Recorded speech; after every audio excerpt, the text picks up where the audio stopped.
রাজ্যে নিপা আক্রান্ত নার্সের মৃত্যু হলো, যে খবরের দিকে আমরা নজর রেখেছি। রাজ্যে নিপা আক্রান্ত নার্সের মৃত্যু হলো, বারাসাতে বেসরকারি হাসপাতালে মৃত্যু হয়েছে। নিপা আক্রান্ত হয়েছিলেন দুজন নার্স। 12ই জানুয়ারি নিপা আক্রান্ত হয় দুজন নার্স। দীর্ঘদিন কোমায় ছিলেন মহিলা নার্স।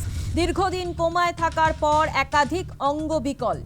এ বিষয়ে বিস্তারিত জানাবে ফোন লাইনে রয়েছে প্রতিনিধি প্রীতি পাত্র। প্রীতি, রাজ্যে যে নিপা আক্রান্ত হয়েছিল মহিলা নার্স, তার মৃত্যু হয়েছে।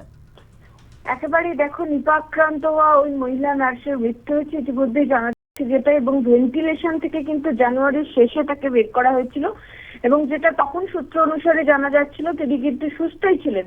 তবে যেটা জানা যাচ্ছে যে তাকে ভেন্টিলেশন থেকে বের করার পরেই কিন্তু নানা সমস্যায় ভুগছিলেন তিনি। অটোনমিক নার্ভাস সিস্টেম তার কাজ করছিল না দীর্ঘ সময় ধরে, এবং তার পাশাপাশি যেহেতু তিনি দীর্ঘ সময় ধরে কোমায় ছিলেন, সেক্ষেত্রে তার ইমিউনিটিও কিন্তু তলানিতে গিয়েছিল। ফলে ফুসফুস কিন্তু সংক্রমণ হয়, এবং যে কারণেই কিন্তু তার মৃত্যু হয়েছে এমনটাই কিন্তু ইতিমধ্যে হাসপাতাল সূত্রে খবর পাওয়া যাচ্ছে, এমনটাই কিন্তু ইতিমধ্যে হাসপাতাল সূত্রে জানা যাচ্ছে। ধন্যবাদ প্রীতি।